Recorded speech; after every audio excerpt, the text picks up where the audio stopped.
Bonjour à tous, donc c'est Monsieur Chedorge pour la suite du chapitre 3 sur les transformations chimiques. Donc prenez votre cahier, n'hésitez pas à mettre pause sur la vidéo quand il y a des choses à noter, je vous dirai à quel moment. Et puis on collera la fiche ensuite. Donc chapitre 3, les transformations chimiques. Alors, ce qu'on a déjà fait, c'est qu'on a écrit la définition d'une transformation chimique. Donc je vous rappelle, dans une transformation chimique, certaines substances qui disparaissent, on appelle ça les réactifs, et d'autres substances qui apparaissent, ce sont les produits. Je vais donner comme exemple un morceau de craie qu'on mettait dans l'acide. Donc la craie et l'acide étaient les réactifs.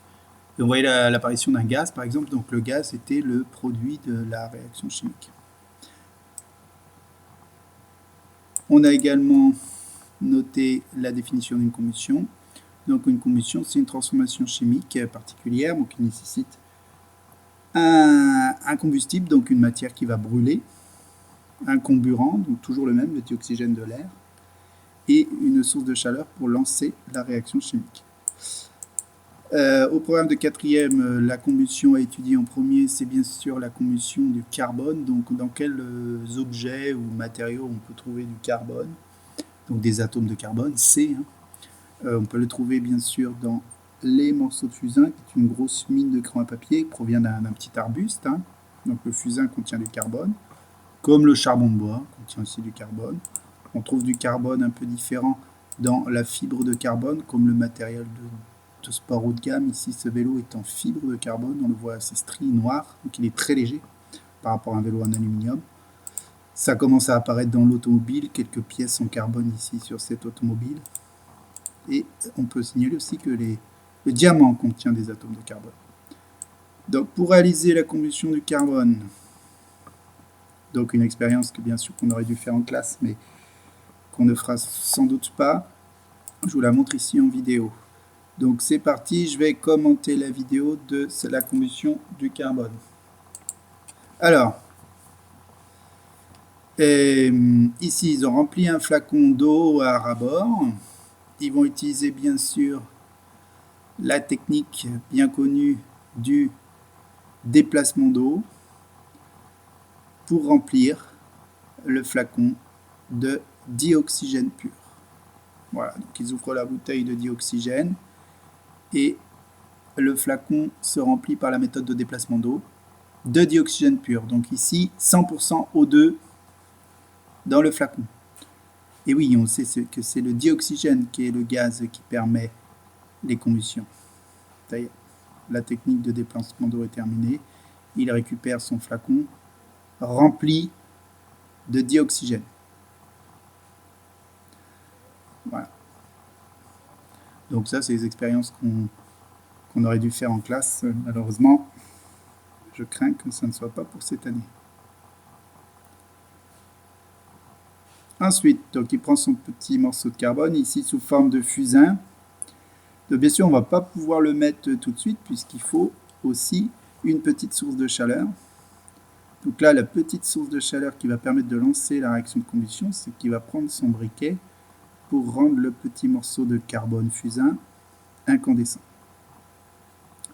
Donc voilà, ceux qui ont déjà allumé un barbecue, ils savent que le charbon de bois ou le fusain, bon, bah, ça brûle, mais pas très bien dans l'air.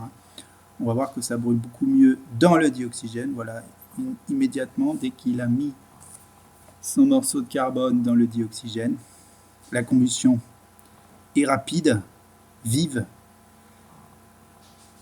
et on a bien une transformation chimique, puisque progressivement, le morceau de carbone va disparaître en tant que morceau de carbone. À la fin de l'expérience, il y aura voilà, plus rien au bout de sa pince. L'intégralité ici du petit morceau de carbone qu'il a mis a disparu. Et là, il verse de l'eau de chaux. Alors, pourquoi verse-t-il de l'eau de chaux en fin de réaction, donc dans le flacon où il y a eu la combustion? Il verse de l'eau de chaux et on observe immédiatement que l'eau de chaux devient toute blanche, devient trouble. Donc, ça, c'était l'eau de chaux au départ. bien limpide, et l'eau de chaux, une fois qu'on l'a mis dans le flacon en fin de réaction, devenue toute blanche. Alors, vous savez sans doute, vous vous souvenez sans doute que l'eau de chaux montre la présence de dioxyde de carbone. Donc, que s'est-il passé?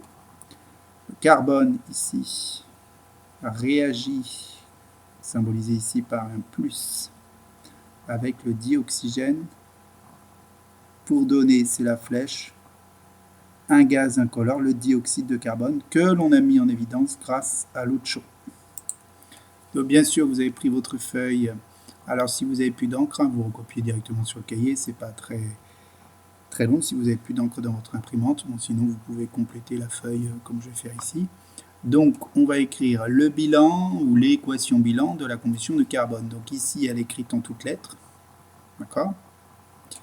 En modèle, alors c'est quoi les modèles? Eh bien, c'est les représentations des atomes et des molécules. Donc ici, si je veux représenter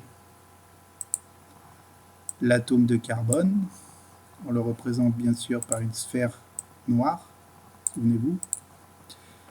Donc ici, le carbone, je peux le symboliser comme ça. Donc c'était les atomes de carbone présents dans mon morceau de fusain. Le dioxygène qui a été rempli dans le flacon grâce à la technique de déplacement d'eau, donc il s'agit bien sûr d'une molécule composée de 2 atomes d'oxygène. Voilà. Donc carbone, le plus signifie réagir avec le dioxygène. Et à la fin, dans le flacon, on avait du dioxyde de carbone, donc un gaz incolore. Donc vous connaissez la molécule. Hop, CO2 donc, formé de 2 atomes d'oxygène et d'un atome de carbone. Donc voilà l'équation bilan écrite avec les modèles des molécules. Alors on nous demande de compter le nombre d'atomes de chaque côté de la flèche. Donc côté réactif ici, donc dans les réactifs, il y a un atome de carbone, donc ici, C, hein, et 2 atomes d'oxygène dans le dioxygène O2. À la fin de la réaction, donc côté produit, donc ce qui s'est formé, on trouve la même chose. Et oui, bien sûr, on trouve aussi un atome de carbone et 2 atomes d'oxygène. C'est normal, c'est les mêmes. Ces 2 substances se sont transformées en cette molécule. On aime bien, les chimistes aiment bien écrire le bilan grâce à aux formules chimiques. Pardon. Donc, rien de bien compliqué, vous connaissez la formule du carbone, c'est C, le carbone, présent dans le morceau de fusain, donc solide noir, réagit avec le dioxygène, donc le gaz qu'on a pris dans la bouteille, ici, O2, bien sûr, la molécule de dioxygène, O2, et ça réagit, ça disparaît pour donner à la place un gaz incolore, le dioxyde de carbone, CO2. Voilà. Donc vous avez bien noté ceci, c'est important, c'est à connaître par cœur. Donc quelques façons animées de se représenter les choses. Donc au niveau des atomes et des molécules, qu'est-ce qui s'est passé donc dans la combustion du carbone?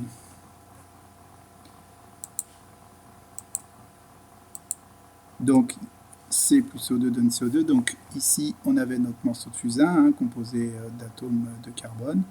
On avait rempli ici avec des molécules de dioxygène. Et donc pendant la combustion, pendant la transformation chimique de combustion, donc on voit bien ce qui se passe.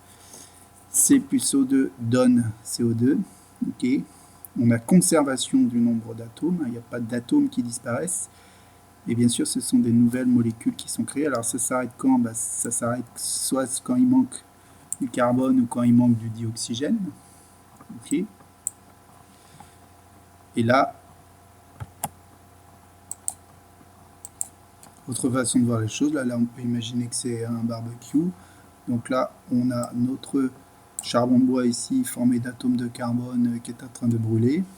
Donc qu'est-ce qui se passe? Le charbon disparaît, c'est normal puisqu'il le brûle grâce au dioxygène de l'air. Donc on observe aussi là bien sûr C réagit avec O2 pour donner CO2.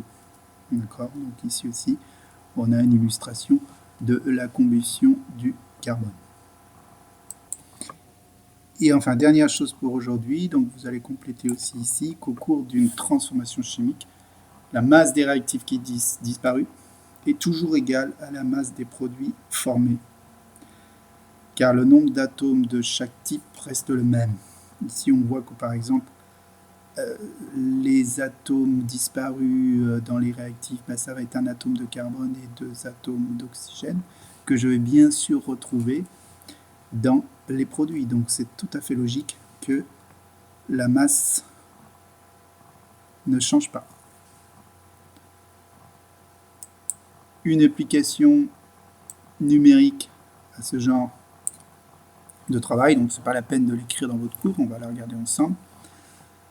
Donc on brûle 2 grammes de carbone et on obtient 3,5 grammes de dioxyde de carbone. Quelle est la masse de dioxygène utilisée pour cette combustion? Bon, si la masse des réactifs qui ont disparu, donc masse, pas facile d'écrire avec ça, la masse des réactifs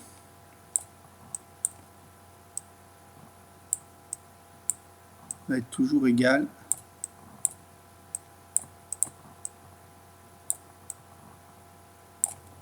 à la masse, c'est égal à la masse des produits apparus.